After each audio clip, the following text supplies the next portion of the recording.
All right, ladies and gentlemen, welcome to another exciting episode of the Transitional Champion podcast. I, of course, am Dirt, your co-host, along with my cohort, standing somewhere in southern United States in an undisclosed location, a bunker deep underground. It is the nasty boy, Nathan Kennedy. Oh, man, you let me in with them, too. Yeah, I had to go underground. You want to know why? Because it's official. Beefcake's in the Hall of Fame. I know you had to go in hiding. I had to. It's all my fault. I am the reason this has happened. So if you are not happy about this, if you're not down with that, we got two words. Wait, no, actually, I got multiple words for you. dirt@popculturenetwork.com. Send an email, and he can let me know. Here, we're actually going to do this. We're actually going to. There it is, ladies and gentlemen. Brutus the Barber Beefcake, class of 2019. And they actually, I like how on SmackDown he was actually just referred to as the Barber. There was no Brutus, there was no Beefcake. Wait, so the Barber. So he couldn't even get away from them shortening people's names, huh? Yeah, no, they shortened his name as well. So there you go, ladies and gentlemen, Brother Butai. Of course, the question is who's going to induct him. You would think it would have to be Hogan, well, right? If it's true that they changed their format, they're not going to have anybody inducting anybody. It's just they'll probably play a video package, and then the inductee will come out and give their speech, which is supposedly condensed down to 15 minutes as well. So we'll see how it goes. I mean, if there was a year to do it, this is definitely the year. I want to hear him talk. His promos are bad enough. I don't know. I'm happy in the worst way possible, just because I know how miserable it makes you, and so that because knowing how miserable I've been watching WWE, it makes me happy to know that you're miserable. That kind of balances it out at least a little bit, right? It does work. It does work. All right, we have a couple other pieces of news we're going to talk about real quick. I don't know if you've heard this, but Jim Ross to All Elite Wrestling. Yeah. He has signed a deal. I guess he's not doing commentary, or he may do commentary just for maybe some of the big events, but his role is going to be more of a backstage guy, doing a lot of the behind the scenes work, apparently somewhat similar to what Jim Cornette is now doing for Major League Wrestling. Okay. So it's kind of like Jim Ross settling back into an old role that he had in WWE, because he used to be the head of talent relations, and right. That's kind of funny. Is that his Hall of Fame ring on his hand? I believe it. I believe it is. I believe they blurred it out. So, yeah. Interesting. I also heard that Justin Roberts is going to be the ring announcer for AEW. I'm not really too stoked about that, because I never really liked his announcing skills, especially with John Cena. He'd be like, and I just never liked Justin Roberts. I don't know that I particularly like him or hate him. He's just kind of one of those guys who's there. So, yeah, but I'll definitely like, if they hadn't said anything and I watched their event and then heard him, I'd be like, oh no, it would just break the glass for me. I'd be like, ah. All right, we got another piece of news here with RVD. Now, okay, so originally RVD had signed a contract to show up at what are they calling it? Rival something? I forget what it's called, but it was supposed to be a one-time appearance, basically, for Impact. Okay. But as he sat down and talked to them, they talked about what he's going to do at the show, and then they talked about some of the things that they could do down the line if he wanted to make more appearances. They were very flexible with the scheduling, and basically he just decided it would work out. So he's been doing, random independent stuff. He hasn't been doing a lot of stuff, but he's been doing some stuff here and there. And he just said, having the flexible schedule, being able to spend more time with his family, made it a good deal for him, so he can show up, do a bunch of tapings, and then have a lot of time off. And so he's decided he says the contract has an end date but it's written in such a way that they can put extensions onto his contract to extend his end date. So technically, he's just now under contract to Impact for the foreseeable future. I mean, good on him. I'm sure they're paying him well. I know that, at least to me anyway, he's getting up there in age. So obviously he's slowing down. His style is going to change at least a little bit. His last run with WWE was kind of a little underwhelming. So good on him getting paid. Right? Yeah. I mean, yeah. I mean, you can't blame the guy. I mean, it's not like I don't think. And it's probably nice to have a regular contract. You know what I mean? As opposed to, you can book a lot of indie dates and whatever, but it's nice to finally be able to say, okay, I'm getting a guaranteed check from these people for this time. Yeah. So, all right. One last thing to talk about is that they officially announced the Cruiserweight Championship and the Battle Royals are going to be on the pre-show. So you can watch those on YouTube, or I think they're going to be broadcasting them on Facebook video and a Twitter live feed. Yeah. So they're going to be doing them in multiple places that you can find them out there. But yeah, so there you go. So Cruiserweight and the Battle Royals are not good enough to make the actual show, but the kickoff is at 5 Eastern, 2 Pacific. Wow. Oh man, a 6-hour show. Maybe possibly 7. Yeah, that's true, because with Mania, it usually inches closer to the midnight hour. Yeah, I'm honestly, I'm tired of the Cruiserweight Championship being on the kickoff show. Especially with the talents involved. Like the year that Neville and Austin Aries had their match, it was on the kickoff show, and it's just a bummer. I also think part of the issue is when you look at something like this with the Cruiserweight Championship, you know that this is a match that 205 has been building for a while. Yeah. And it's going on the kickoff show, as opposed to the tag match for the SmackDown championships with the Usos is something they just kind of threw onto the show at the SmackDown tapings this week. Right. So the match they've been building is going to turn out to be a giveaway, and the match that they threw together at the last minute is actually going on the show instead. Yeah. I get the idea of having 205 Live as itself on the network, but honestly, I think it's time to look at it. You have a 3-hour Raw that you constantly have to fill the time on. Just put the Cruiserweights on there. I mean, I know that's what they were kind of doing at the beginning and people weren't really taking to it, but if you invest the time and make the people care, then because they have to get familiar with it. When they're not familiar with the product and you're just kind of throwing it at them, they go, well, why should I care about this? You got to give them some time, you build it up, and then after enough time, people will start to like, oh, okay, I see what's going on. Or be strategic about it. By this point, you kind of know which towns have hotter crowds. True. Put them out there when the crowd's hot and really into it, and I feel like it conveys that through the TV.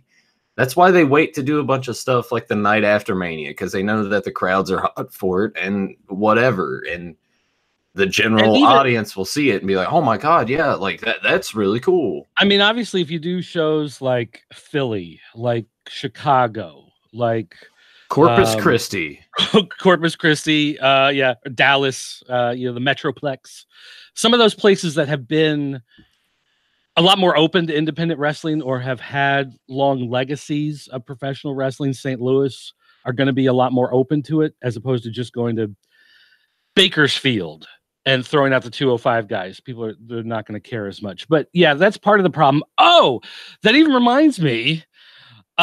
Speaking of the problem of just throwing that stuff out and you got 3 hours to fill, apparently Fox wants a 3rd hour of SmackDown. No, please, God, no. And so here's the current plan: is that the regular 2 hours of SmackDown will be on Fox Friday night, Fox prime time on the network, and then hour 3 will be on Fox Sports 1.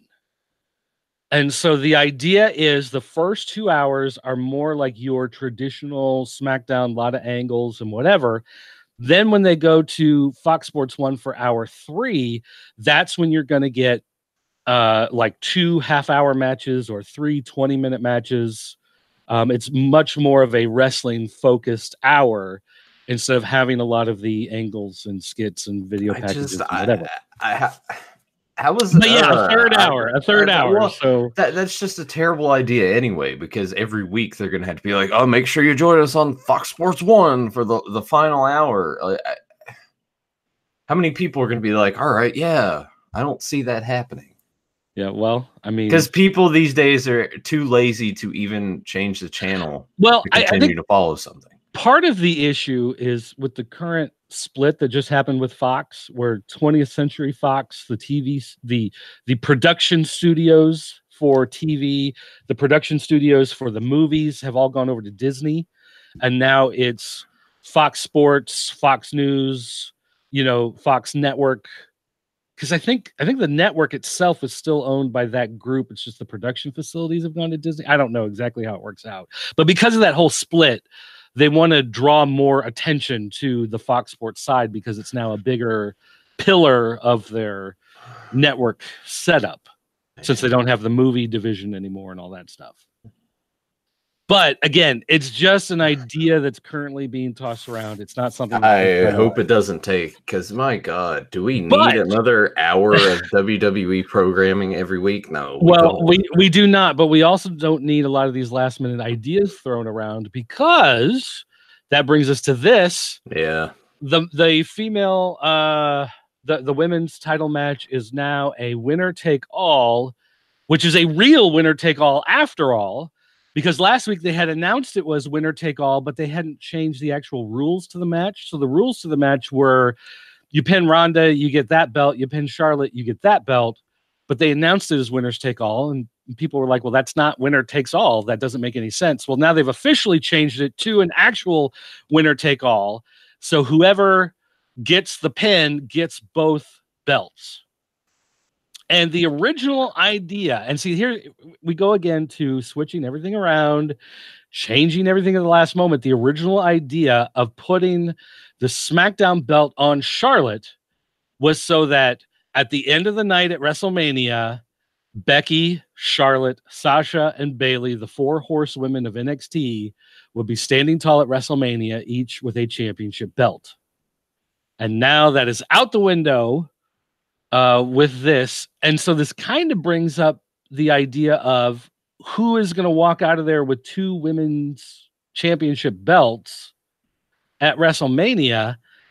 To me, that almost feels like a boxing or UFC look more than a WWE look, which makes me wonder if Ronda has indeed extended her contract, that she will be winning and walking out with both titles. I don't know. Ooh, WrestleMania might be unpredictable after all. I don't know. I don't know that level of unpredictability makes it good. Yeah, but at least it's there. I think it'll still go to Becky. I hope anyway.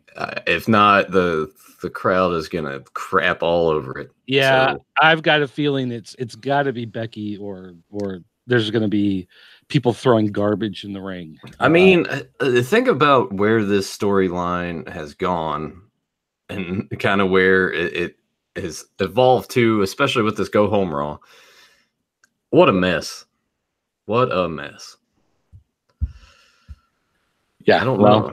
I mean, that's WWE in 2019, right? I mean, is the plan to basically just have an undisputed women's champion?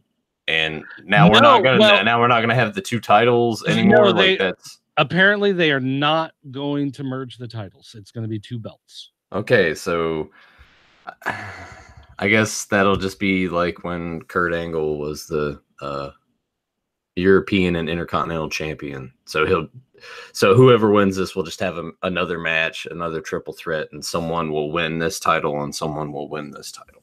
Right. Or they'll make some dumb rule that because they have both belts, you only defend one on Raw and you defend one on SmackDown. Or they'll do something even dumber and be like, well, you're a SmackDown superstar and you won't be able to defend this belt, so you're just going to have to relinquish it and it'll be vacant. That would be terrible. That's probably what they'll go with. Because that is the worst possible scenario out of all of them. All right. I guess let's go ahead and do Raw. We'll get to the mailbag, the question. We got an email we'll talk about later. But we will go to Raw. I will bring up real quick.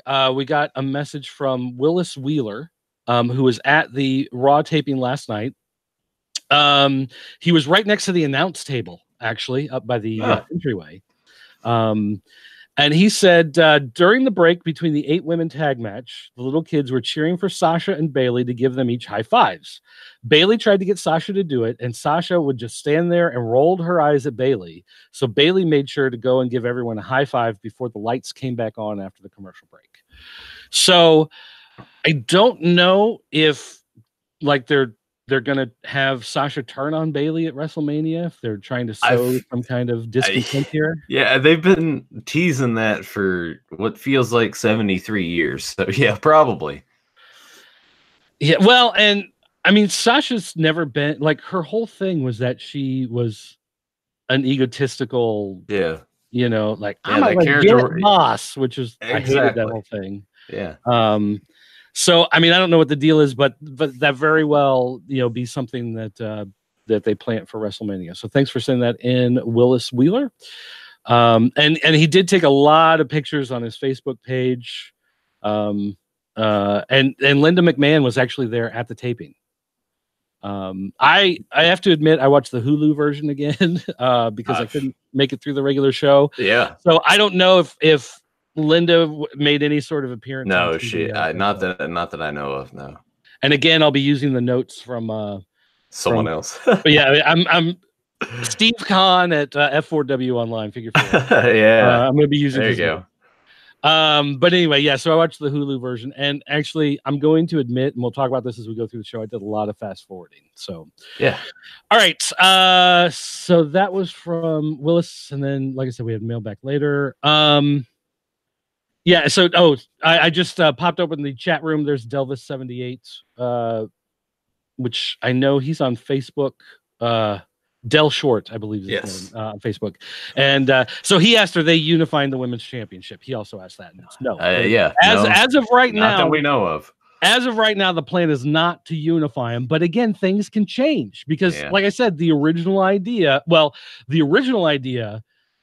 just to have Becky beat Ronda, and then they threw Charlotte into it because Charlotte had nothing else to do, and then they decided to throw a title on Charlotte for no reason, and then they decided to make it winner take all. So at the moment, but until they actually ring the bell at the end of the match, things can change.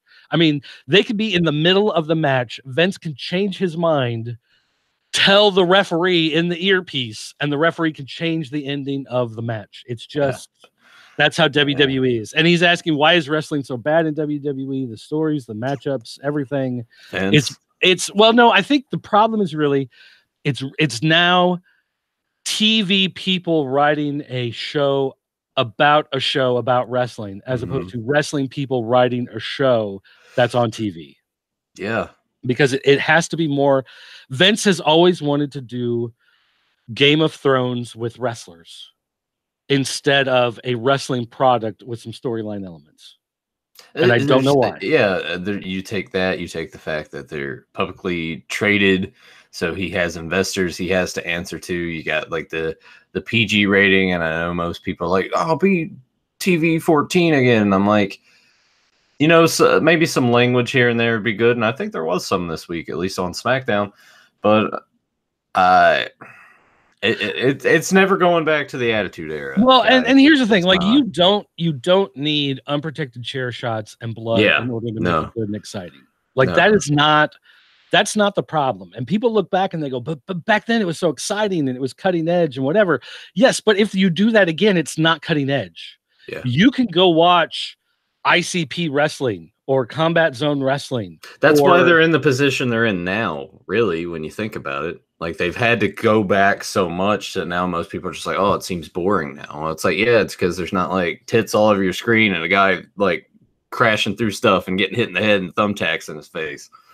You know, like it's but just that's not really what makes it exciting, because right. wrestling existed for a long time before that, and a Exactly. lot of people can do exciting stuff, you know, and the way people talk about NXT as being more of a pure wrestling show. I love Major League Wrestling. It's more of a pure wrestling show. There's Right. ROH. It's more of a pure wrestling show. Less time on all of those shows as well.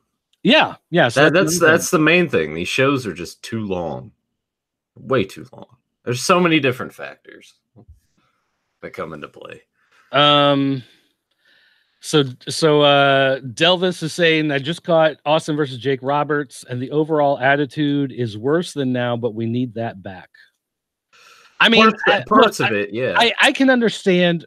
I can understand the idea of WWE being the number one company, being that they want to, you know, corner the market on everything. They've got NXT, they've got 205. They could even split. If they wanted to split, they could do Raw as the men's and SmackDown as the women's division if they wanted to. I could see them doing an hour of hardcore again. I mean, the problem with ECW is that when they did ECW, it was ECWWE. It wasn't a different product. It started out trying to be different, but then they shortly gave up, and it just became basically the developmental territory. It wasn't anything extreme in that sense. If they wanted to do an hour of hardcore wrestling and bring back some of those guys and do a lot more brawls around the arena and more tables and more chairs and more stiff and more adult storylines, and maybe make it a network exclusive show or something like that. If they wanted to do that, they could, and that's fine, putting it under that big tent of WWE everything. But you don't need that to be what Raw is, to be what SmackDown is, in order to make those shows good again, because that's not going to make those shows good again. That's going to make you look at those shows and go, you know what? I've seen this before. I saw it in the Attitude Era. It was great in the Attitude Era. It's not the same. You can't do the Attitude Era with The Miz versus Bo Dallas. You know what I mean? Like, it's just not going to be the same. Yeah. It's I don't think wrestling will ever like reach the heights of viewership and popularity like that again. Too much has just changed. I don't think I don't know. Well, and even as much as they talk about wrestling being so popular during the Attitude Era, it was much more popular in the 50s. Yeah. Like it was a much bigger product when television was in its infancy. Pro wrestling was one of the big things that they would put on television. It sold televisions. It was one of those things people would buy it and put it in their house. But then the fads moved on like anything else. It had this high period, and then it just kind of, you know, worked its way back out. Wrestling worked up to something big in the Attitude Era because it was something different. It was new. It was exciting, but it was the companies versus each other. The Monday Night War was a much bigger part than the Attitude Era. People put, I think, too much into the Attitude Era as opposed to the idea that it was generally unpredictable because you had two companies trying to battle each other. Yeah, and you didn't know who was going to show up where sometimes, because some guy would be on WWF television and then 2 weeks later he's in WCW. You're like, oh wow, okay. Keep your eyes peeled on AEW. If they get that TV deal, maybe things will start to shake up and change a little bit, because competition brings out the best in Vince. And I really hope AEW doesn't get a TV deal and try to go head to head with Raw. I think I don't think their plan was to at all if they did. Oh yeah, and I don't think it is either. I'm just saying, I know somewhere there's a guy in a suit who thinks that would be a great idea. Right. And I don't think it would be. Yeah. I would just be like Exhibit A Impact when they went to Mondays and went head to head. It was terrible. It was like interesting the first week or so, and then you're just like, they can't compete. They can't go head to head like that. Right. All right.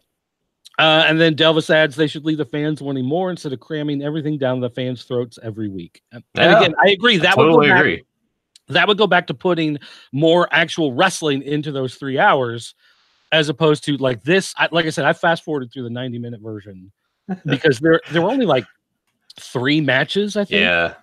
On the whole thing. Yeah, it's like it's your go home show to the biggest show in your company, and that's what you can do. That's the best you got. Man, in the way that it ended too, and I know we'll get into it, I'm like, that's how you ended the show?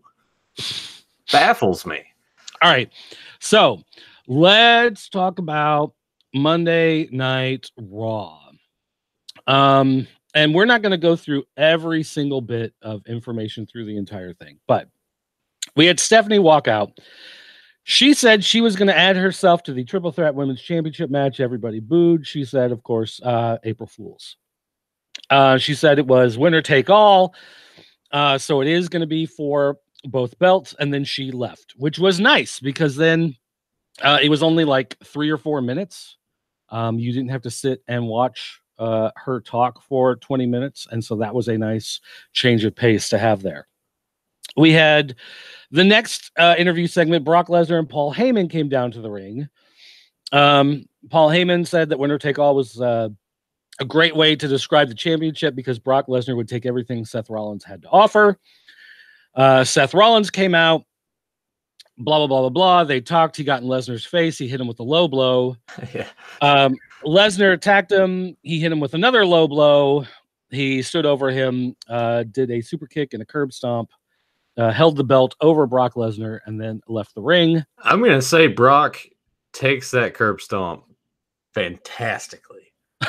I love the way he takes the curb stomp. Like he really just puts himself into it. He doesn't care. And that's good when Brock will let people get the shots in. He actually makes it look really good. I'll give him credit for that. Well, and I got to say, I tried I went back and I was watching some old stuff on the network, and Paul Burchill, the pirate, used to do a curb stomp, and his curb stomp was terrible. He would like grab the guy's arm and hold him up. Oh, dogs. I hear dogs. He would like grab the guy's arm and pull it up and then like put his foot on his head and try to do like this, jerk the arm up while stomping down on his head. It always looked really weird. It was unnatural. So I'm glad that Seth Rollins found a way to make that move work.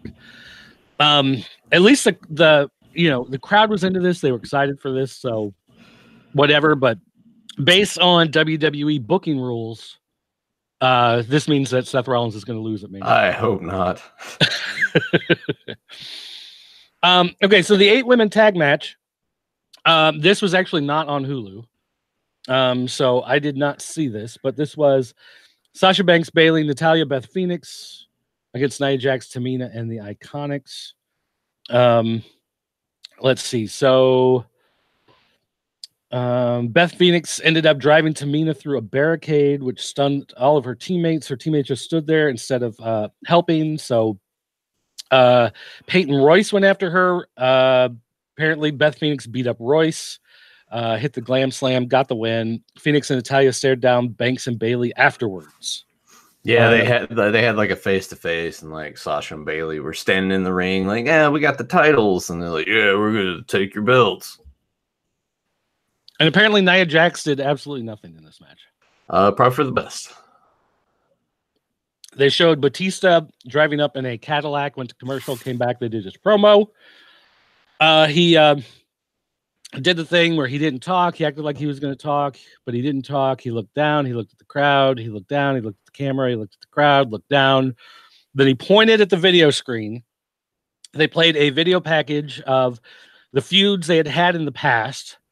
And Batista, in it, he said one of the things is that Triple H has never defeated me. Yeah. And when they played that, they showed all the times that he pinned Triple H, including WrestleMania 21, I think it was. Right. Where he won the title.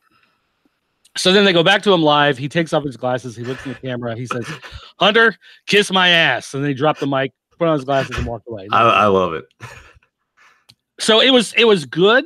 Yeah. Like, because having these two guys brawl and doing a pull apart is just they're actually saving the interaction for the match itself. How about that? I feel like Triple H had some sort of, and granted, Batista's not there every week like everyone else has been, but it's nice. It's refreshing. And I'm sure Triple H had a plan in mind. It's like, yeah, we're not doing that. But his career's on the line, so obviously Triple H is going over, right? That's how it's going to work. No. It's the one thing in his career he hasn't done. Well, I was going to say, Triple H, though, he has this thing about not winning at WrestleMania, and Yeah, I his think record is actually quite bad. he's kind of like the opposite Undertaker. He did get the win over Sting. Yeah, which that shouldn't happen either. I'm still bitter about that. So either he's going to play up the fact that he never wins at WrestleMania, and that will become a thing for a future feud, or now that he's in charge, he just doesn't care and he'll beat Batista. I don't know. Yeah, but like if he loses, his career's done. Dirt, he's done. He's retired. He's finished. Oh, right.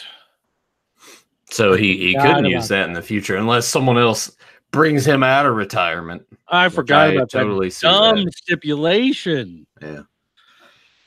All right. So, question from the chat room. So, is this a redemption match for Triple H? Is that why Batista is so quiet? He knows he's losing. Yeah, probably. Maybe after all. I'm gonna go with yes. So one thing in his career he hasn't done. He beat you over the head with that. So of course he's got to check that box. I mean, if he could somehow go back and get that win back from Ultimate Warrior when he got squashed years and years ago, I'm sure he would have done that too.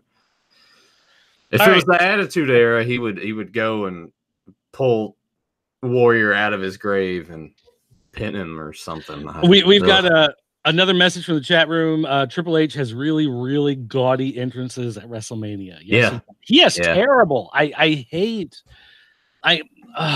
just can't. It used to be cool at one time, and it was just about like, I don't know, he would just come out looking so badass, and you know, maybe because you know, he would have I can't the giant mole on Lemmy Motorhead. Oh yeah, Motorhead there. You know, it was just kind of cool, but he started doing all this Conan stuff, and he had the Terminator stuff. The Terminator tie-in was the worst. So bad. But all right. So anyway, I don't know, what is Triple H's entrance going to be at this show. I guess he's like, because last year he had like the 4x4. They did the Conan Mad Max thing, I think it was. So I don't know what he would do this year. What's something that was cool like a year ago that he would have been building his entrance around for a whole year that's now going to be outdated, but he's still going to try to work it in, thinking it's hot. I don't know.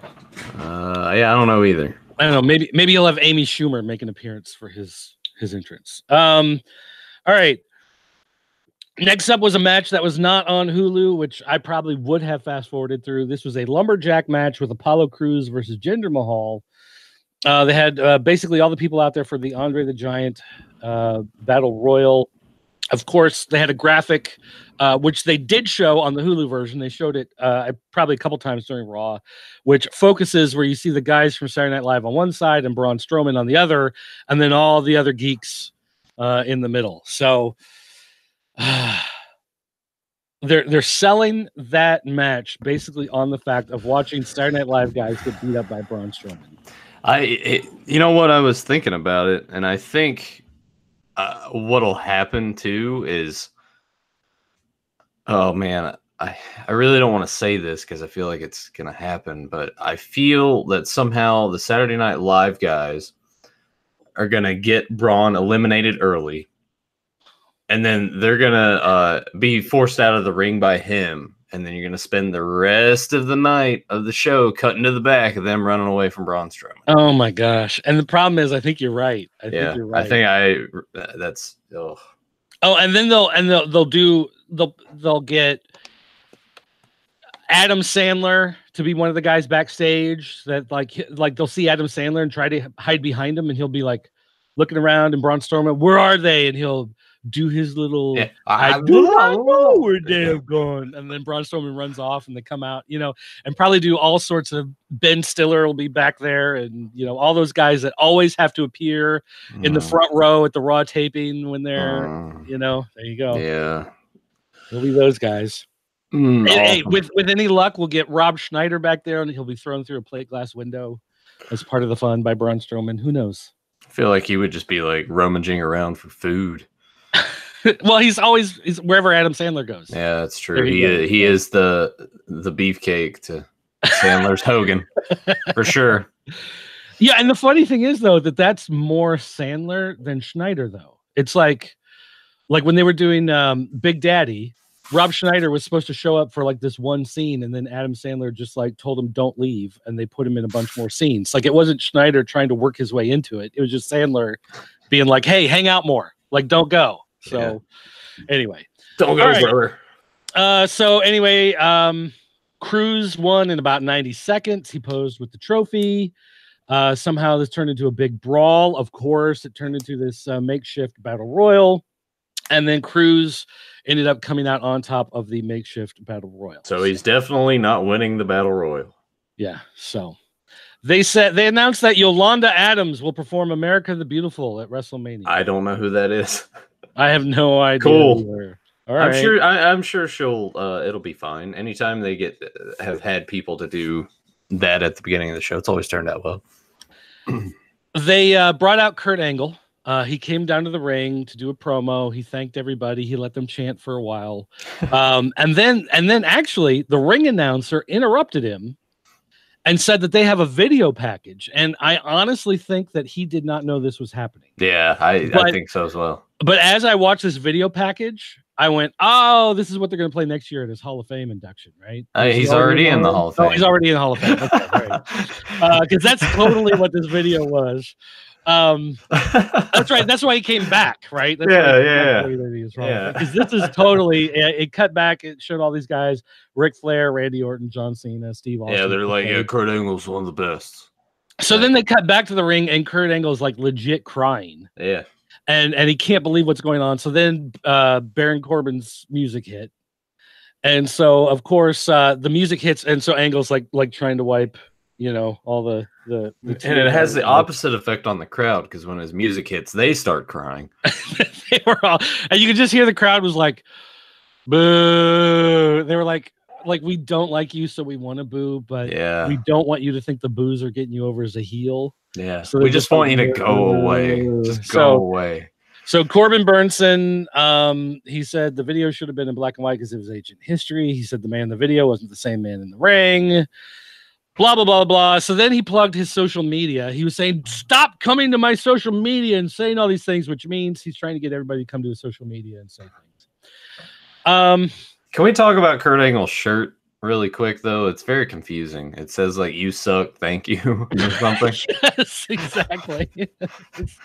It was really, it's like a red shirt with a star in the middle and the two stripes. And then, at the top, it was like, you suck. And at the bottom, thank you, or thank you, you suck, whatever. Yeah. Very odd. Yeah. But it's one of those, like, it's so dumb. I almost want to order one, to go with my Beefcake Hall of Fame. Honestly, the dumbest wrestling shirt that I want is you've probably seen it, the APA one, where it says always pound an ass.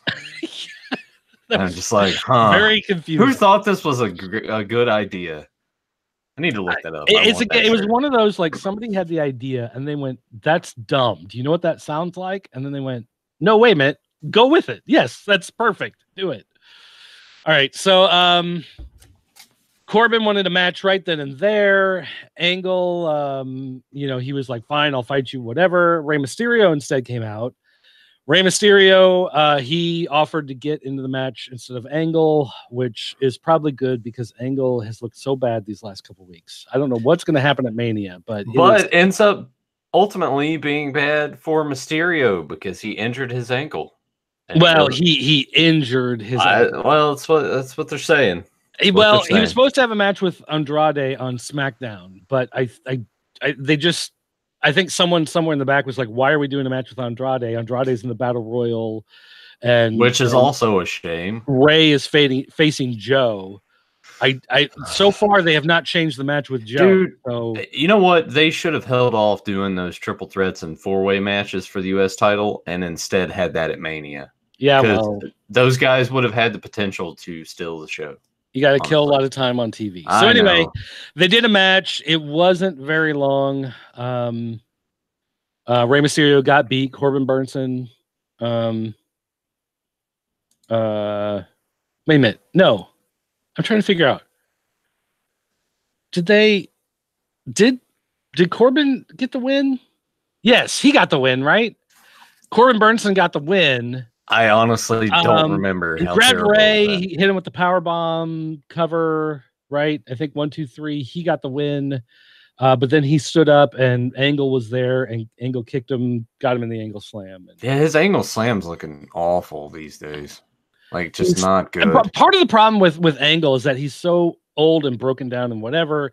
Like, when he's out there, he's walking like he can't RoboCop. Like twist. He can't. Like, if you remember WWE Raw on the Xbox, the original Xbox, they came out with that game, and every guy walked down to the ring like RoboCop.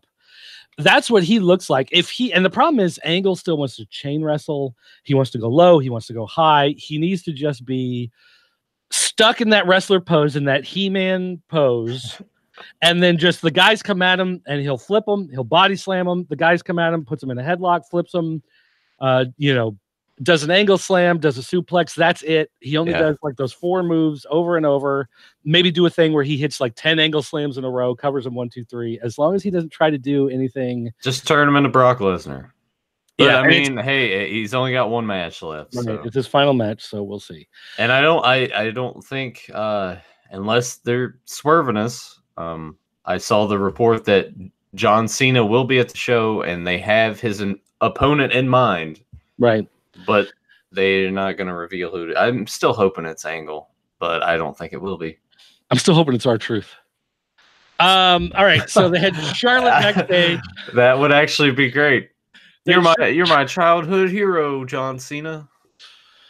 Let's see. Okay, so they had Charlotte backstage. She did an interview talking about winning the title. Blah blah blah blah. No one cared. They had the revival. What? I was gonna say, it's funny on the match graphics when you had that pulled up with Charlotte. She still has that mole on her face. I'm surprised that they haven't like updated that picture, or at least photoshopped the picture to. Here, let me see. I'll pull it up here. Share. There we go. Yeah, so you can see she's still got the mole there. So it's. Oh wait, no, I'm saying no. When you go to the when you go to the one where it's just the triple threat, it seems like it's more prominent there. It's not as bad, but you can definitely see it's it. Not. Oh yeah, there it is. Yeah. You can see it really, really prominent there. Huh. They need to take care of this one next. Becky, you're fine. You're fine. Yeah, you're. Let's just. Yeah. What's up?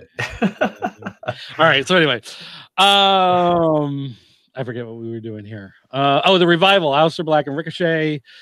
This one didn't seem like it went very long. Oh, wait a minute. Okay, we messed something up here. The Corbin Burnson Rey Mysterio, the match wasn't right now. They announced the match for later in the night. Oh, okay. Right, so it wasn't here. So anyway, all right. So then we had the that ended up being the main event. Aleister Black versus Ricochet, and it was okay. I don't know. I kind of felt a little underwhelmed by this match. It got better towards the end. Once they went to the outside, towards the end, they started brawling a little bit more on the outside. It got a little more interesting, but I kind of felt like the first like 3/4 of it in the ring was just kind of like your standard TV tag match. Also, why is it that the SmackDown tag titles can all of a sudden get a match on the card, but the Raw guys, the Revival, don't have a match on WrestleMania? How does that work? You know what? Maybe they'll show up at NXT on Friday. I mean, at least they'll be showcased properly. Given time to show what they can do. All right, terrible. So, put the titles on them and then like constantly have them lose and don't do anything with them. Fantastic. I love it.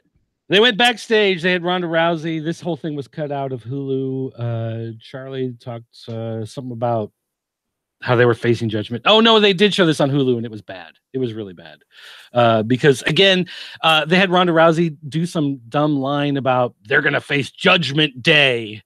And I was like, they're cool. Bringing that pay-per-view? Awesome. Oh. Always like that show. But then they cut to Alexa Bliss talking to Tyler Breeze. EC3 was there. EC3 acted like he wanted to be anywhere else but in this promo, which is probably 100% true. Again, someone who's not being utilized correctly in WWE. They were laughing about stuff that happened on Weekend Update on Saturday Night Live, which of course brought out Braun Strowman, asked why they were laughing. And he said, those are friends down there, pointed down the hall. They said they were watching clips from Saturday Night Live of Weekend Update. So Braun Strowman walked down there, and there were two guys you've never seen before, local indie guys watching clips on an iPad. And Braun Strowman got in their face, said he's going to see him in the ring. He's like, you're going to be that guy, and you're going to be that guy, and you're going to get these hands. So great. We're doing a squash match with nobody to set up the Battle Royal. Which, when you think about it, couldn't they have just packed their bags and just left? That would have been better. Yes, actually, if it had shown them like throwing all their gear in duffel bags, running out, getting in a car to try to leave, and Braun Strowman like lifting up the car so they can't, like picking up the front or the back of it so the car can't go anywhere. And then like he'll pick it up and then like he'll drop it down and they hit the gas and they run into a wall or something, and then he pulls them out and smashes them. That would have been 1,000 times better than what we ended up. I mean, it makes sense in that respect. Why would anyone be like, oh, well, I guess I have to go out there and face him now? No. They cut to Roman Reigns. He was talking about how he's ready to face Drew McIntyre. McIntyre attacked him from behind. They came and tried to pull him apart. They pushed McIntyre away, and Reigns got up and decided he wasn't going to chase after McIntyre. They would just fight at WrestleMania. So whatever. Gee, I wonder who's going over there. Let's see. They talked to Becky Lynch, and she was talking backstage about how they keep trying to find ways to get her out of this match. Their opponents keep talking about how they want to make history, but she has no choice but to make history. She's playing this off as like this is her last hurrah. If she doesn't win this, then there's no point in her continuing with wrestling. Oh, so she's going to retire too. Cool. Wheelers Wheeler, I'm going to give a shout out to you. Props to you for staying awake while you were there live. Because, I mean, really, with all the backstage stuff that you just have to watch on a screen, I would just be like, I could be doing this at home. I mean, I hope you had fun. It seems like you did. Apparently, you took a lot of pictures. Okay, but so I would be bored. So next we got the half-hour segment throwback to an old Stone Cold angle. They did the 6-woman tag match. It was Ronda, Flair, and Becky against the Riot Squad. The idea was if Ronda, Becky, or Charlotte attack each other during the match, then they are out of the match at WrestleMania. So, of course, they have this match. They start like Charlotte tags herself in, and then Ronda tags herself in. And so they're all getting in each other's faces. They're pissed off, but they just basically tear apart the Riot Squad. They pin them. And as soon as the pin is over, then they all just start attacking each other and fighting. They bring down security to pull them apart. So they start attacking security. So out of nowhere, they have like a dozen cops show up.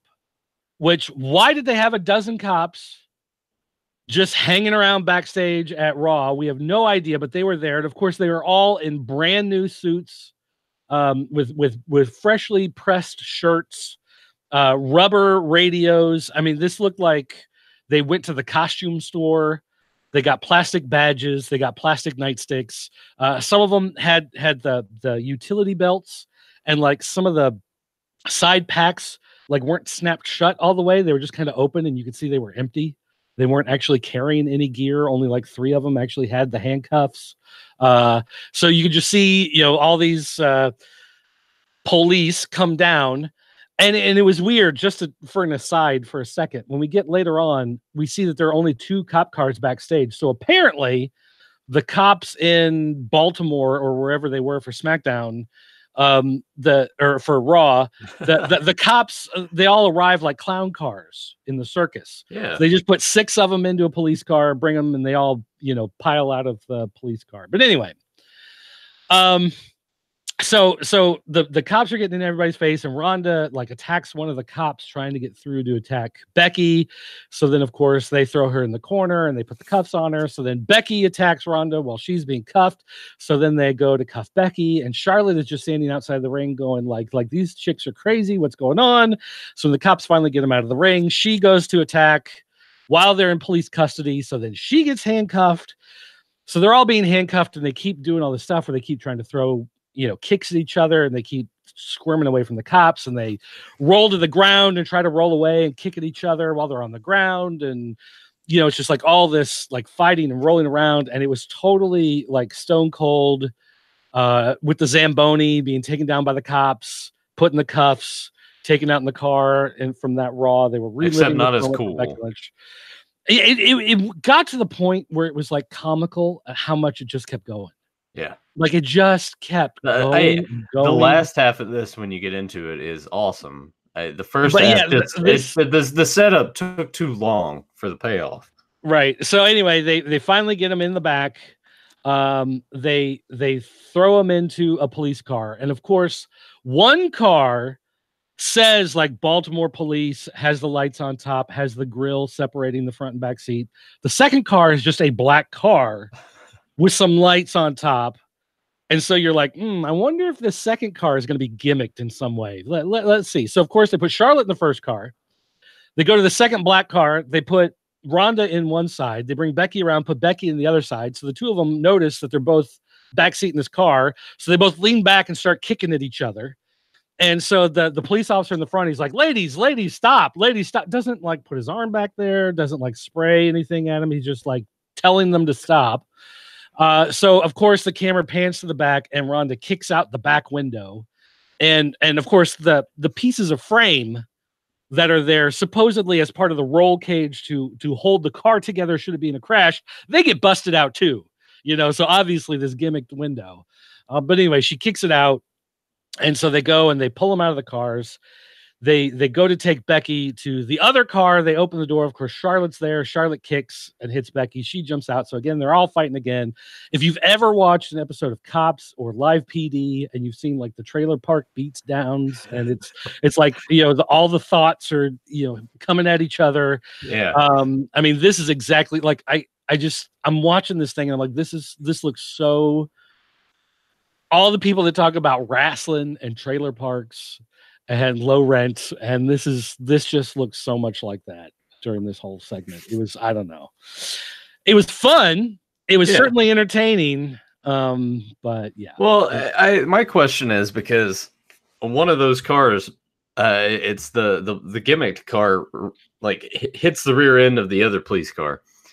And it turns out Rhonda had somehow gotten in there, cuffed, found a way to put it into drive, and then hit the gas to go forward. Because when the cop got out, you see, because cops are so inept in the WWE universe, he didn't put it in park. He just left it neutral. So all she had to do was get in and kind of nudge it forward for it to roll. But she did take a good spot when her head was hanging out of that window and Charlotte came and just like kneed her in the head. That actually looked pretty good. So they end up getting Becky in the first car. They drive off. They get Rhonda in the second car. They drive off. And then they just leave Charlotte standing there because they realize they don't have a third car. Yeah. So, and then they went to commercial. So the note here, this is from F4W Online. It says, it won't make any logical sense that these women will all be allowed to wrestle on Sunday. Yeah. Considering all the times that all the charges. Like what, remember the whole thing where Becky was facing charges from being at a show and she had to, the police were keeping her from coming to the arena and whatever. And now it's just like they attacked the cops. Like that's why they were being put into the car, not because they were fighting with each other. Yeah. Not because they can't have their hands on each other before the show. They were put in police cars because they attacked the police. Yeah. I wonder if they'll address it on Mania. Give some sort of. I mean, the only thing I can see, and I would have to give them credit for this, is if they come to the show, they open the pre-show and they say they're still in jail in Baltimore. Well, they'd say they are still in police custody. We've been able to have them transferred to the local police here, but we cannot get them released because they are still facing these charges. It would take nothing short than a presidential pardon. And then you would have Hall of Famer. No. Donald Trump appear on the screen to give a pardon to the women so that they can have. That would be so stupid and almost. It would. That's kind of brilliant, though. Yeah, like I said, it would be totally dumb, but it would be. It's like it would make sense to WWE logic in the storyline. He is a Hall of Famer for WWE. It does get rid of the charges. But yeah, I mean, it's like they're probably not going to bring it up. They probably won't say anything. They'll have them post on Instagram. Just made bail on my way to fan access. If they haven't done that already. Right, exactly. So I don't know. That's actually kind of brilliant. Props to you, Dirt, on that. Thanks. All right, so next we had Heavy Machinery versus Bobby Roode and Chad Gable. Former Raw Tag Team Champions, by the way. Yeah, and it went 3 minutes and it was nothing. And again, these are guys in the Battle Royal, so this match really didn't lead to whatever. And who won that match? Was it Tucker? No, Otis. Yeah. Otis used the compactor and got the pinfall. How about that? And Bobby Roode got mad at Chad Gable. So sowing the seeds of discontent again. Split them up, turn Roode heel. Gable and Shelton Benjamin as a tag team, and have Bobby Roode go for the title. I would have Gable be sort of like the next Kurt Angle. Really, he could pull it off. He's funny enough. Anyway, let's see. They did a 2-on-1 handicap match with Braun Strowman versus the two guys that I don't even know if they got announced. They got names. Again, I watched it on Hulu, so it could have been cut out, but it didn't seem like it didn't matter anyway. So he beat him up. The crowd said, "Do it again," and so he did. He gave him power slams. He picked him at the same time, gave him another power slam, got the pinfall, and that was it. Yay! They had Bobby Lashley in the ring. Charlie talked about something. I don't even like. Again, fast forward. Leo Rush was talking, and then they cut. I stopped at some point. Leo Rush starts talking about Finn Balor, talked about the Demon. Bobby Lashley's like, I don't care about the Demon. Finn Balor's the Demon. It's not like they're two separate people. I've defeated Finn Balor. It doesn't make any difference. They cut to the TV screen, and there's Finn Balor. And apparently he's at an opium den in Chinatown because there's smoke all over the place. Maybe he's at Kane's house. I don't know. But then he talked about how, WrestleMania, it'll be different because this time he's going to face the Demon. My demons are your nightmare or something like that. And the smoke overpowers everything, and it comes back, and he's in the face paint, and he sticks out his tongue. And then it cuts back to the two guys in the ring, and they're both kind of staring at it like, huh. Like they're not scared. They're not impressed. They totally did not sell the Demon gimmick. And by the way, again, for the record, I hate the Demon gimmick. It looks so dumb. But anyway, I like it. The only part that I hate is that headdress thing that he wears. That's what takes me out of it. The fake dreadlock. Yeah, looks like he went to one of those head shops, got a Jimi Hendrix poster and one of those fake dreadlock hats. Yeah. Yeah, this is what actually, again, WWE, for whatever reason, had to throw something on Raw instead of hyping up the question of could it or could it not be the Demon, whatever. They do this dumb thing on the screen. What they should have done, WrestleMania, you've got Bobby Lashley, Leo Rush come down to the ring. They announce Finn Balor, bunch of smoke. You see the silhouette of the back of Finn Balor with the light shining through. He's just in the leather jacket. You can see he's normal, nothing different. Then all of a sudden the light goes out. It pops back on. And what they do is they do the trapdoor thing. They have a stand-in. So the trapdoor Finn Balor drops, the light turns back on, and there he is in full Demon gear. Dead run straight at the ring. And the way that his music actually is at the beginning, because it's like a dun, dun, dun, dun, dun, dun. And you can extend that, and they've done it before in NXT. Have it do the dun, dun, and it's like a strobe effect showing him standing there. and then like have it black, and then have a strobe effect still there, and then do that, and then when it does it, and then it's just like he's there. Right. Perfect. They won't do that again. Something we booked better. They showed a clip of the Gronk. Is that his name? Is that what it is? The Gronk? Ron Gronkowski. Yeah, I know, but isn't his nickname the Gronk? Is that what they call him? Well, they call him Gronk. Yeah, why not call him the Gronk? That'd be funnier. So they showed him attacking Jinder Mahal, and they said, of course, you know, he's going to be there at WrestleMania. Oh, yay! Can't wait. Now is when we got Corbin Burnson versus Rey Mysterio. The main event finally. Raw. It's almost over. Main event. So this was almost 15 minutes. I can't believe that this was the main event, the final segment. This was the go home. I can't believe it. They showed Corbin Burnson. He beat up Ray. Ray went for the 619, missed a frog splash, tried for another comeback, but that's when Corbin picked him up, hit him with the power bomb, was the deep six, rolled him up 1, 2, 3, gets the win, turns around. There's Angle, kicks him, Angle slam. Corbin Angle goes for like the angle lock, and Corbin gets he like taps out, but they separate him. He gets away, gets on the ramp. Corbin's like laughing, smiling. I beat him, ha ha ha, whatever. And then they showed a replay of all the stuff that happened with Charlotte and Becky and Ronda, and that's the show. Actually, technically, the main event was a replay of what happened with the women earlier. So I'm guessing what happened was they weren't sure how long that segment was going to go because there's so much stuff and there's no overrun anymore. They did it earlier in the night, so then they could make the video package to show off. Yeah, so that was Raw, man. That was Raw. Terrible. One thing I did notice on SmackDown this week is Daniel Bryan's belt is missing some of the stones. Some of the river rock has already started to fall out. The glue is giving way. So I'm guessing that belt is not going to last another week.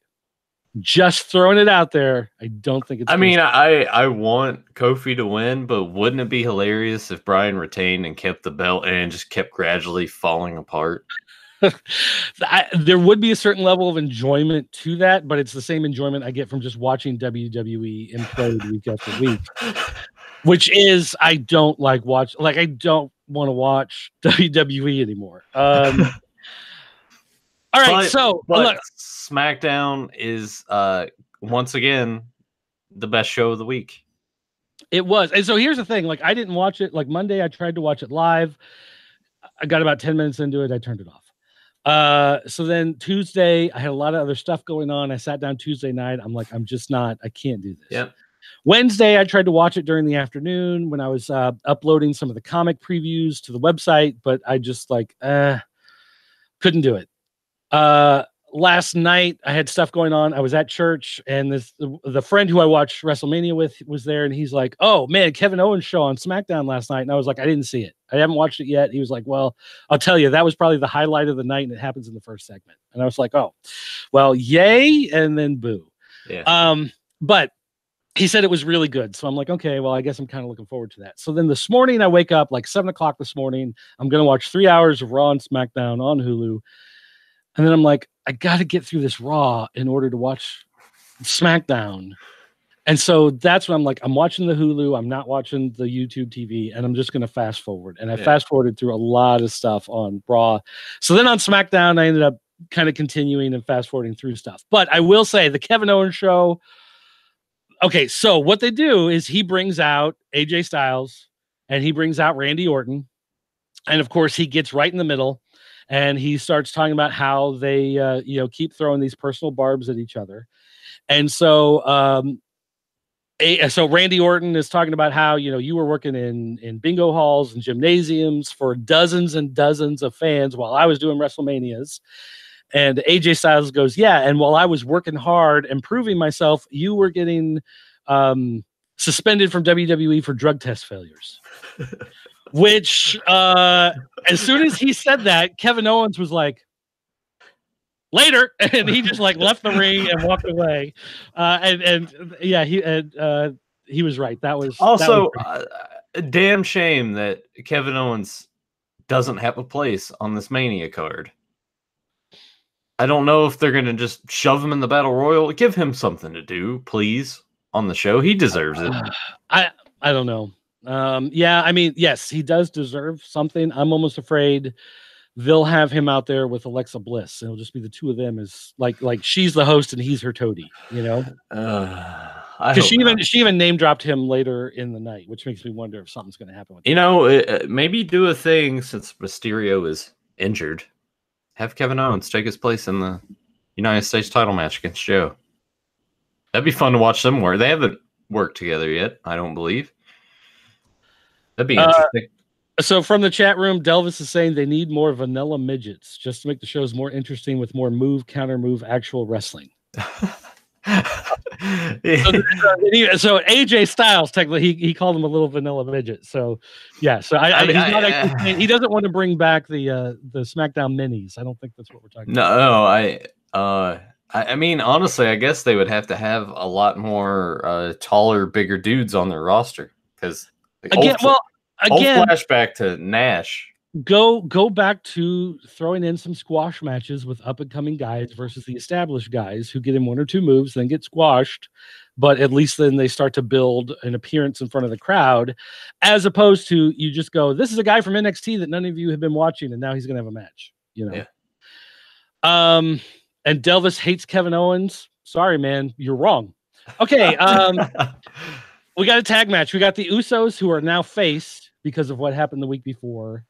With Ricochet and Aleister Black against The Bar and Shinsuke Nakamura and Rusev. This was actually kind of fun. It wasn't great, but it was still kind of fun to see them go. Cesaro ended up hitting Ricochet.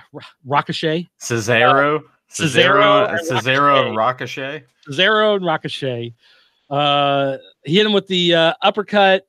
Usos hit the double super kick on Rusev. So all the faces got over all the heels. Alexa Bliss came out. Here she name dropped Kevin Owens. She talked about that probably is what they'll do. Yeah.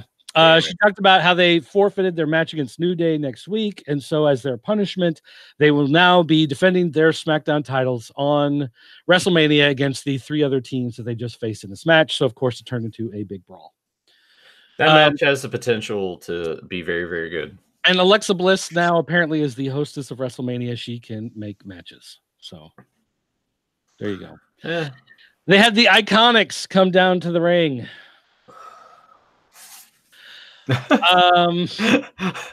So again, it was yeah, they're done. I mean, I think they work very well as being annoying. It works. Yes, they are. It definitely works. They're doing their job. Let's see. They had the Miz come out to cut a promo. Oh, Shane Kim's out. So, okay, we'll watch a little bit of this. He talked about how not only is he going to beat him up, but he wants him to see what he called the new screensaver on his phone. People, it's a wallpaper. It's a wallpaper on the back of your phone. A screensaver is what covers the screen to not show what's on your screen. That's the thing that comes up. That would be like the lock screen on your phone, not a screensaver on your phone. Yeah. And if it's on your computer, it would be the wallpaper. It's the background. But anyway, he said, here's my screensaver on my phone. And he showed the picture of him grabbing Mrs. Dad, who he said, calling when I grabbed that potato face or whatever he called him. So then, of course, he calls out Sanity.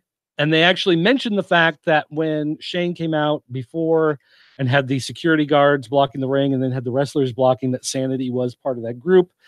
So now he has to face Miz has to face a handicap match. It's him versus Sanity, which, I mean, fine, whatever.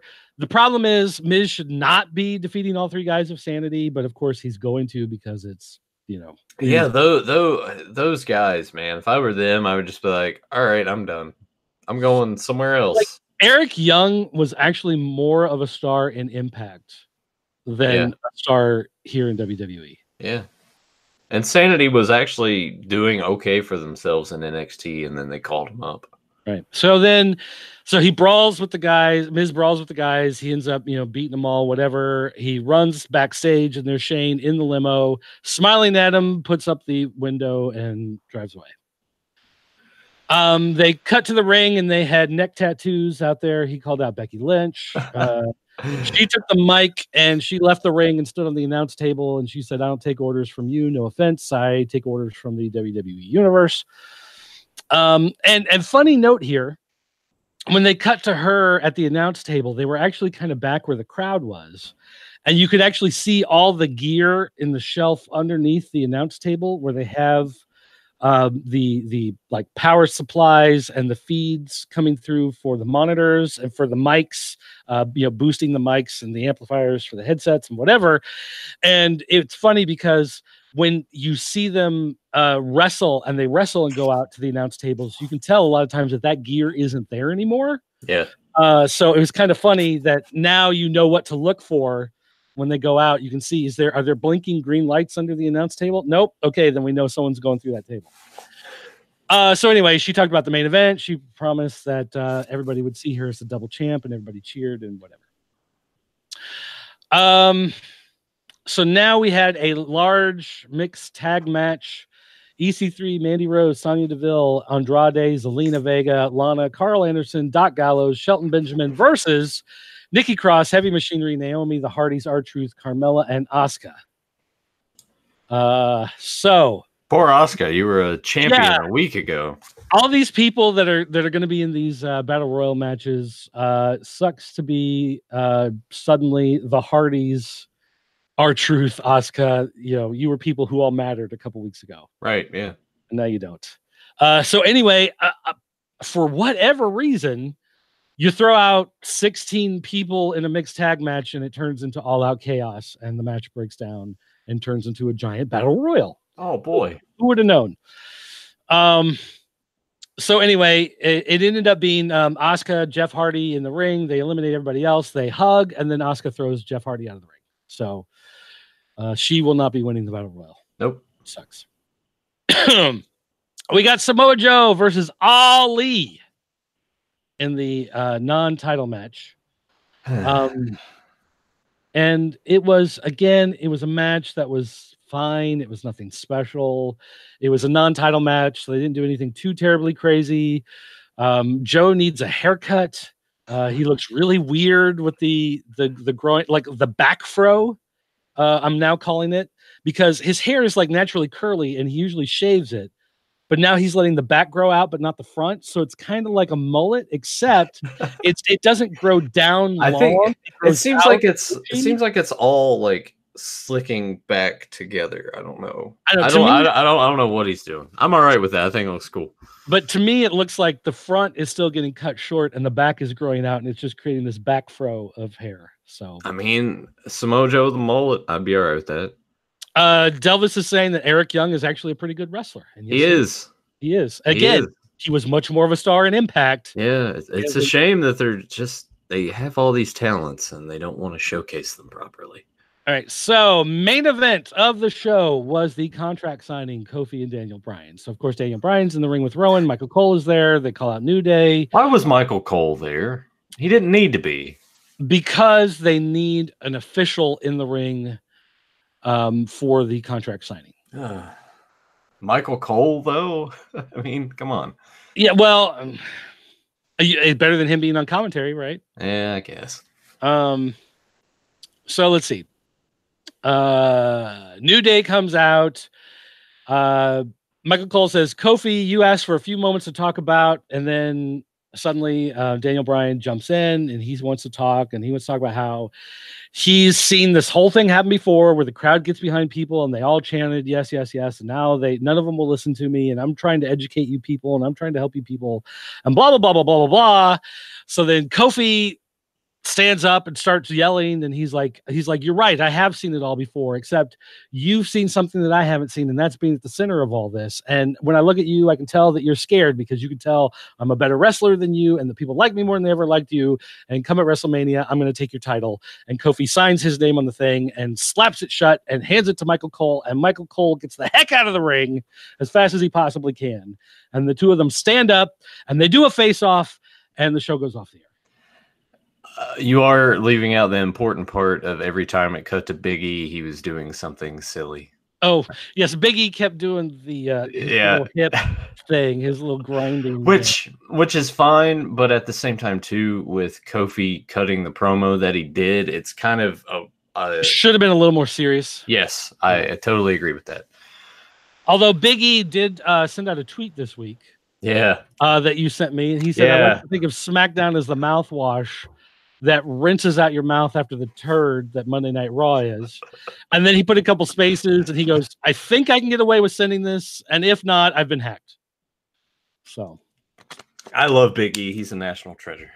So look, here's the thing. WrestleMania is this Sunday. Yep. The whole premise of our show has been follow the road to WrestleMania. I have not watched wrestling intently for a couple years in WWE. I usually kind of keep track of the road to WrestleMania, but not watching all the shows. Yeah. This year we watched Royal Rumble. We're watching through WrestleMania and the aftermath. And I'm sitting here. WrestleMania is what, 3 days away at this point. Yes. I really don't care. Like of all the matches at WrestleMania, sure, I'd like to see Kofi win. That'd be nice. I'd like to see Becky win. That'd be cool. I really don't care about anything else on this show. I really do not. AJ Styles, Randy Orton, I think will be good. Okay, here's the thing with that. AJ Styles, Randy Orton could be a good match. The problem is it's going to depend on how motivated Orton is to have a good match. Yeah. AJ Styles can have a good match. AJ Styles will want to have this be a good match. Randy Orton, though, is the guy. If he's motivated and he goes out there, it'll be a 5-star match. If Randy Orton's not motivated and he just goes out there and he's like, well, AJ will carry me through it. I don't care. I've got a contract. I'm making lots of money. I'm going to retire after this, never do anything again. Anyway, what difference does it make? Then it's not going to be a great match. Samoa Joe, Rey Mysterio. I'd like to think those guys are going to give it their all, but at the same time, it's for a title that doesn't matter. It's going to be somewhere on the card where it gets completely buried. It might be fun to watch, but I honestly, they didn't do anything to build up the feud. Yeah. So I don't really care about the match. It'll be nice to see those two wrestle, but I don't really care about the match. You know what I mean? So it's like, there's so many of these matches I don't really care about. I just counted it, including the Battle Royals, 15 matches on this card. 15. Just let that sink in for a second. Man. 6.5 to 7 hours. Yeah. I if I didn't want to entirely waste my Sunday, because I am going to be skimming through a lot of this, I was gonna be like, Joe, Tyler, I'm not going to do Fans of Power this week because Dirt and I are going to sit and do a live stream, and Dirt and I are going to watch this together. Yeah, I am not live streaming because look, this was a brand new bottle when we started doing the show. Okay. You see, this is 750 milliliters of this whiskey when we started doing the show. When I'm done with WrestleMania, this will be empty. I'll probably have a bottle of moonshine that'll be empty. And I might go through a 12-pack of Stella Artois by the end of the night. And then I'm still going to have Raw and SmackDown to go through. So what you're saying is what we should do is we're watching the show. I'll record Fans of Power for them, but I won't be on that show, and I'll be watching Mania. And then when it's over, we just do an aftermath show, and you'll be really drunk and angry, and it'll be awesome. Maybe we'll see. I don't know, because I don't even know if I could subject. I would have to just have the network here on my computer and watch it. There's no way I'm going to subject Emily to. And the thing is, like, I know this show, I am not going to be able to sit and watch this show. I'm not going to be able to sit and stare at the TV and watch the whole thing. Yeah. I'm going to take my laptop. I'm going to play some 7 Days to Die while I'm watching. Maybe I'll try out, there's some new game I wanted to try out. It's Day Zero or something like that. Oh, okay. Into the World Apocalyptic. I may try that out while I'm watching SmackDown. I may be posting comic previews to the website. I'm like, there's a dozen things that I may be doing while the show is going on, and none of those dozen things are intently watching WrestleMania, because it's at least 6, maybe 6.5, maybe 7 hours, a half hour of which maybe they've gotten me to care about, which is pretty standard for the way it's been the last couple of years. Right. Let's see, from the chat room, this WrestleMania will be the equivalent to the Super Bowl. No one cares who wins. They're just glad it'll be over. So maybe next year will be good. I don't watch the Super Bowl. I guess that's, I haven't watched the Super Bowl in a long time. The last time I watched the Super Bowl, it was because the Chicago Bears were playing against the Patriots and the Super Bowl shuffle was out. And it was that long ago. And the kid who lived 2 doors down from me was a huge fan of the Bears, and he really wanted to watch the Super Bowl. So we had a big TV, and we had a room we called the playroom. It was like this old bedroom that had been added on to the back of our house before we bought it. But it was like, it was poorly insulated. It was cold in the winter. It was hot in the summer. But we had this extra room, so we called it the playroom. That was the room that had all the toys in it, so that, us as kids could go in there and play. We had this giant tube TV set up in that room. So he asked if he could come over and watch the Super Bowl on that giant tube TV that we had. So we sat there and we watched the Super Bowl. That was the last time I watched the Super Bowl. And that was the first time I watched the Super Bowl. And that was 84, maybe? No. I don't know when that was. Chicago Bears in the Super Bowl. I know it doesn't happen. 86. 86. Okay. Yeah, that was the last time I watched the Super Bowl. Hey, at least Mongo was on that roster, right? Steve McMichael. Is he on that roster? I couldn't tell you. Jim McMahon and Walter Payton, I know we're on there. And the Super Bowl shuffling crew. Shuffling on down, doing it for you. All right. Anyway, guys, that's doing it for this show. Wait. I thought you had an email you had to read. Oh crap. Yeah. It's already kind of late. So we'll go through this kind of quick. But the question, this was from Randy. And Randy wanted to know, AEW coming up, they're offering a lot of wrestlers contracts. There's going to be a lot more competition, of course, from ROH and Major League. And we just saw a large lawsuit from Lucha Underground talking about contracts that people have been signing. Do you think it's time for wrestlers in WWE to form a union?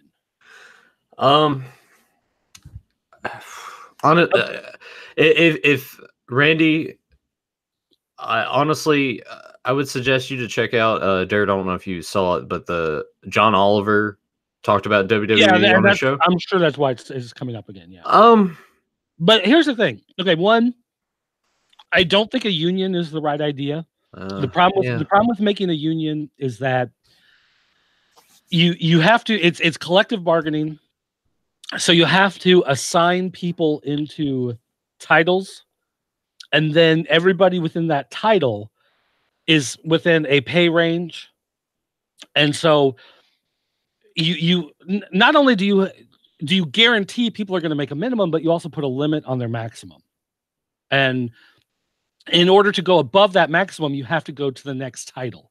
And in order to get that next title, you have to pass some sort of test or interview or whatever to make it to that next title. The problem is when you try to downgrade to a lower title, because guys in a wrestling career, your career goes up and down. Once you come down, the problem is if you're a guy who you have this chance to be at the top, and so you're at the top and you're in a top tier job, and then they're done with you. They don't have any storylines. You're not going to take a demotion down to a lower title. You're still up at this title. They don't have anything for you. You're fired. You're out. They're not going to extend your contract. You're done. Whereas if they were to do something like an association, if they made an association for the wrestlers, then they could do things like someone's in a feud, right? You're in a feud with the Undertaker. It's say we're going to do Undertaker versus Ric Flair. Okay, so you have two guys, big guys, going into the match. Now, Undertaker, of course, as the face, is getting a lot more of attention than Ric Flair as a heel, okay, of the two of them in a match. Now, people still love Ric Flair. It's kind of a bad example, but I'm just using this because these are names people are familiar with. But when it comes to selling merchandise, and it comes to selling T-shirts and posters and autographed belts and whatever, the face is going to be higher up. So he's going to be making more income from the company because he's selling more merchandise. With an association, what you can do is you take the other guy who's the heel, and what you can do is say you split. So whatever merchandise they sell for the two of them, they can split equally between the two because they're both part of that feud. Right. Now, again, Ric Flair and Undertaker is a bad example, but the idea is when you have a guy, you have the two guys in this feud, when you have a younger guy who's a smaller guy who's kind of getting pushed up, and especially if he's getting pushed up as a heel, he's not selling merchandise like the face is. So the face is selling all this merchandise, and it's selling because you have this hot feud. And something like an association can help with the other guy in the feud get some of those payouts. Yeah, I don't know. Yeah, that gets a little weird and murky. I think the main thing to focus on is and I know AEW is wanting to try to do this, so we'll see how it works out, but they need to just find a way to have put in place a universal like healthcare system put in place for these guys. So like, yeah, but they can't afford it. They can't do it right off the bat. It's one of those things, maybe in a few years, and people will go, well, look at the NFL. NFL does collective bargaining and they have healthcare and blah, blah, blah. But that's the NFL of 2019. Yeah. If you look at the NFL of 1972, if NFL 1972 was trying to do these things, there'd be no NFL. WWE maybe could be at the point where they could do that today, but WWE could not have done that 20 years ago. Right. If they had tried to do it 20 years ago, there'd be no more WWE. Yeah. I'm totally behind the thing that they don't need to be referred to as independent contractors. Like if they're with WWE, that's WWE's employees. They're not independent contractors. Right. They need to get rid of that language and find a way that benefits everybody, especially when they're done with it. Because the NFL has like that legacy thing where like older players can come and get what they need. They need wrestlers as well. And a lot of it that can play into WWE Legends contracts and things like that. But yeah, exactly. But like I was reading something recently, Scott Steiner, a year or two ago, whatever, they offered him a Legends contract. He took it to a lawyer. The lawyer looked at it and said, don't ever sign this. Yeah. Because the things that WWE asked for in this contract are things that you should never give up. There's so many rights that you give away to the company just because of who WWE is. And part of that is the way that that's the one thing that's kind of saved them and made them profitable over the years, because when they have down periods, they're not like WCW. WCW having a down period and suddenly they're hemorrhaging all this money because everybody has guaranteed contracts and everything's union. And, the guys who come like Heenan was talking one time in WCW, you'd see a guy laying down an audio cable and then he's waiting for the other guy with the tape to come down and tape down the audio cable. And so Heenan, one of the first times he's there, he goes over, grabs a roll of tape, and he starts pulling off the tape to help the guy out. And they're like, no, you can't do that. Like, he's in a union. That's his job. His job is to tape. If you come down and try to tape, the union's going to say you're trying to take away his job. You're trying to get his title. So the union says you cannot do that. So there do come points where, you get to this point where you're losing all this money, but because of the way the union structure is, it's just going to put you out of business because there are all these crazy rules that come with it. You're not making money. you end up in a hostess situation. If you remember hostess, all the bakers and everything, they were like, we're going to unionize. You have to pay us this much. We're all going on strike. And they said, okay, well, we're out of business. And they went into bankruptcy and sold the recipes to a new company. So, I mean, it just happens. So there are times when unionizing can work for some people in some situations, but it really works when you're in a situation where everybody needs to be at the same level. Mm-hmm. In something like wrestling, where you have guys moving up and down, and you have these dips and these raises, you need to be more flexible than the type of thing that a union structure will usually do. And so that's why I say something like an association works better, where you can try to even things out as you go and negotiate these contracts, as opposed to union, where it's like you're stuck in this spot and you can't move out of that spot. And any attempt to try to, do anything else can cause these other problems. Right. So, so that's, I don't think union is the right way. I think there are other things that they can use. Yes, there needs to be some sort of agreement, some sort of coming together. The problem is with something like wrestling, some of these guys, they're never going to go on strike. They're never going to walk out on the company. They're taken care of already. Vince has already put the top guys in these great situations.